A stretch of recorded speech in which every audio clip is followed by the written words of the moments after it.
आखिर क्यों फुटबॉल इतना पॉपुलर है और कैसे बना फीफा दुनिया का स्ट्रॉन्गेस्ट स्पोर्ट फाउंडेशन। दोस्तों, इंडिया में क्रिकेट बहुत ज्यादा फेमस है और ये माही का बल्ला घूमा, इस बार वानखेड़े नहीं, इस बार पूरा भारतवर्ष झूमा।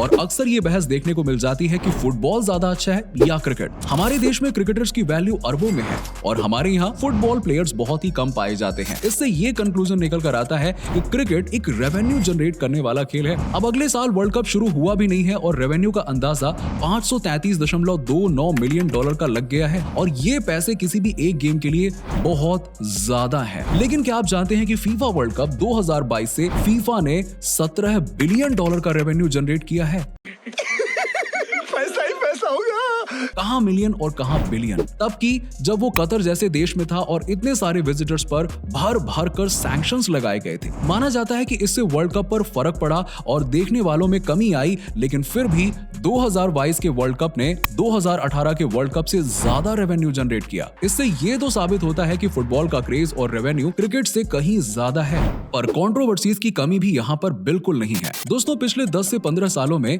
जब से इंटरनेट आया है और इंफॉर्मेशन पब्लिक डोमेन में आई है, ये देखने को मिला है कि अपने आप को एनजीओ कहने वाला फीफा करप्शन से लेकर टिकट स्कैंडल्स तक में शामिल है। यहाँ तक कि कई बार किसी स्पेशल टीम को जिताने के लिए खेल के नियमों से लेकर इक्विपमेंट्स तक में टेम्परिंग की गई। ये दर्शाता है कि फीफा का प्रशासन ब्लैक या व्हाइट ना होकर ग्रे है। लेकिन क्या सब कुछ शुरू से ही ऐसा था? कहानी शुरू होती है 19वीं सेंचुरी से। कहते हैं कि फुटबॉल का जन्म ब्रिटेन में हुआ। अपने शुरुआती दौर में फुटबॉल बहुत वायलेंट स्पोर्ट था और सिर्फ ब्रिटेन में ही खेला जाता था, लेकिन धीरे धीरे खेल के नियम बदले गए और ये पूरे यूरोप में पॉपुलर हो गया। उस समय मैचेस लोकल टाउन्स के बीच में होते थे, लेकिन धीरे धीरे ये अलग अलग देशों के बीच में खेला जाने लगा। अब होता ये था कि अलग अलग देश अपने हिसाब से इसके रूल्स एंड रेगुलेशंस को बदलते रहते थे। इसको देखते हुए गवर्निंग बॉडी की जरूरत महसूस हुई और 1904 में स्थापना की गई फीफा की। फीफा को स्थापित करने का आइडिया रॉबर्ट गेरीन का था और वही फीफा के पहले चेयरमैन भी थे। जिस दिन फीफा को बनाया गया था उसके 7 सदस्य थे और उसी दिन शाम को जर्मनी भी फीफा से जुड़ गया। अब यूरोप के 8 देशों की लीग बन चुकी थी, लेकिन अभी इसे और पॉपुलर होना बाकी था और ऐसा सिर्फ यूरोप से बाहर निकलकर ही किया जा सकता था। इसके लिए सबसे सही तरीका था ब्रिटेन की कॉलोनीज में फुटबॉल को पॉपुलर बनाया जाए। इसी लाइन पर काम किया गया और 1914 तक अमेरिका, कनाडा और चिली जैसे देश भी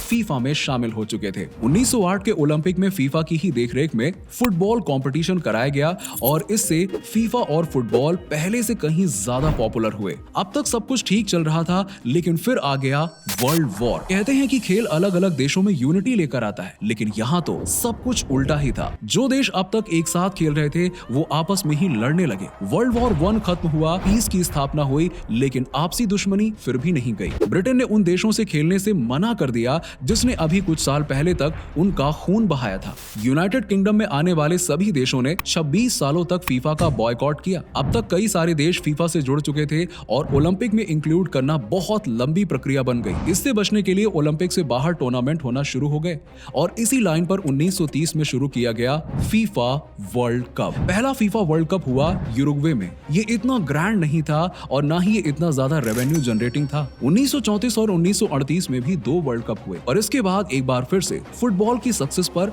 ब्रेक लग गया। 1939 में वर्ल्ड वॉर 2 शुरू हुआ और वो अमेरिका और जर्मनी जो आपस में वर्ल्ड कप खेल रहे थे, अब वो वर्ल्ड वॉर में लड़ाई कर रहे थे। 1938 वर्ल्ड कप तक विश्व युद्ध की संभावना बन चुकी थी, इसीलिए उसे कई बड़े देशों ने बॉयकॉट किया। अगले 2 वर्ल्ड कप भी विश्व युद्ध की आंच में जल गए और कैंसिल कर दिए गए। विश्व युद्ध खत्म हुआ और दौर शुरू हुआ पछतावे का। अमेरिका को पछतावा था कि उसने परमाणु हथियार का प्रयोग किया। जापान ने तो सेना रखनी ही बंद कर दी। कुल मिलाकर ये शांति का दौर था। 1946 में यूनाइटेड किंगडम के भी सभी देशों ने बॉयकॉट को खत्म किया और फीफा को ज्वाइन किया। 1950 का फीफा वर्ल्ड कप ऐसा वर्ल्ड कप था जिसे रूस को छोड़कर लगभग सभी सदस्यों ने खेला था। इसके बाद रूस भी जुड़ गया और तब से लेकर अब तक 19 वर्ल्ड कप हो चुके हैं, जिसमें सबसे रिसेंट अभी हाल ही में 2022 में कतर में हुआ था। ये तो बात हो गई वर्ल्ड कप की, लेकिन अब बात करते हैं फीफा की एक एसोसिएशन के तौर पर। फीफा अपने आप को एक एनजीओ कहता है। अगर ऐसा है तो फीफा जो भी पैसे लेता है वो जाते कहाँ हैं? जैसा कि आप जानते हैं फीफा अलग अलग इवेंट्स करवाता है, जैसे फीफा मेंस वर्ल्ड कप और अलग अलग एज ग्रुप के वर्ल्ड कप। इनसे फीफा काफी पैसे बनाता है। 2022 में हुए वर्ल्ड कप में ये अमाउंट 17 बिलियन डॉलर और 2018 में 5.2 बिलियन डॉलर थी। अभी कैलकुलेशन के लिए बता दूं कि $1 बिलियन आज के समय में 8,300 करोड़ रुपयों के बराबर है। फीफा के पास आने वाला ये पैसा कई सारे देशों की जीडीपी से भी ज्यादा है और सबसे बड़ी बात यह है कि ये सिर्फ वर्ल्ड कप की अर्निंग है। फीफा के दूसरे इवेंट से भी काफी पैसा आता है। अब लौटते हैं मुद्दे पर कि सारा पैसा आखिरकार जाता कहां है, जबकि फीफा एक एनजीओ है। साल 2011 से 2014 की बात करते हैं क्योंकि यही वो साल है जिस दौरान फीफा पर करप्शन के चार्जेस लगे थे और उन्हें अपना लेखा जोखा देना पड़ा था। एक एनजीओ होने का उन्हें अक्सर ये फायदा मिलता था कि वो इस तरह के किसी भी ऑडिट से बच जाते थे। हालांकि जब जांच हुई तब उन्हें डेटा देना पड़ा। उन्होंने बताया कि अपनी कमाई का एक बड़ा हिस्सा वो वर्ल्ड कप पर खर्च करते हैं। छोटे सदस्यों को फंड देना दूसरा सबसे बड़ा खर्चा है। तीसरा सबसे बड़ा खर्चा जो फीफा ने बताया वो था लॉसेस को कवर करना। अब दोस्तों यहाँ पर एक डार्क इमेज निकल कर आती है क्योंकि फीफा का जो रेवेन्यू मॉडल है उसमें घाटा कहीं है ही नहीं ना। फीफा वर्ल्ड कप जब भी होता है उसे देखने के लिए लोगों की भीड़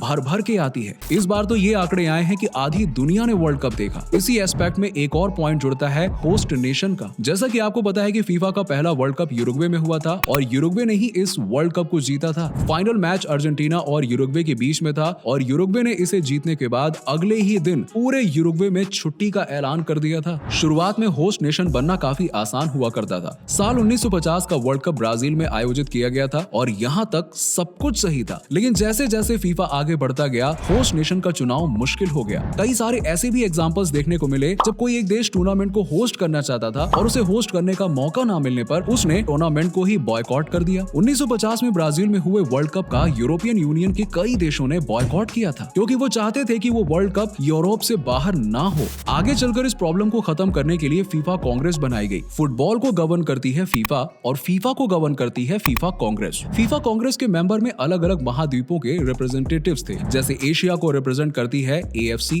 यूरोप के लिए UEFA और इसी तरह से Africa, north America, south America और ओशिनिया। दोस्तों यही मेंबर्स वोटिंग के जरिए ये तय करते हैं कि कौन वर्ल्ड कप को होस्ट करेगा। हालांकि क्रिटिक्स की माने तो फीफा ने यहाँ पर भी कई बार करप्शन किया है। अभी हाल ही में कतर में हुआ वर्ल्ड कप भी इसी करप्शन का हिस्सा माना जाता है। ये भी कहा जाता है कि फीफा अपने होस्ट नेशन से फंड्स के रूप में रिश्वत लेता है और देश ऐसा करने से पीछे भी नहीं हटते क्योंकि आखिर वर्ल्ड कप या कोई ऐसा फुटबॉल इवेंट करवाना उनकी रिश्वत से कई गुना ज्यादा रेवेन्यू उन्हें दे सकता है। दोस्तों एक एनजीओ के तौर पर फीफा के कई सारे काम अच्छे भी हैं। फीफा के कई सारे प्रोग्राम्स ह्यूमन राइट्स के लिए काम करते हैं। दुनिया के अलग अलग देशों में फीफा का यंग चिल्ड्रन प्रोग्राम युवा और संसाधनों की कमी से जूझ रहे फुटबॉलर्स को मदद करता है। अलग अलग देशों में फीफा ने कई बार शरणार्थियों की मदद भी की है। फीफा की हिस्ट्री पॉजिटिव और नेगेटिव फैक्टर्स के बीच में घूमती नजर आती है। कुछ ऐसी ही स्टोरी लुई विटॉन की भी है। जरा अभी जाकर चेकआउट करो, बड़ा मजा आएगा। चलिए मिलते हैं आपसे अगले वीडियो में, तब तक के लिए बाय बाय।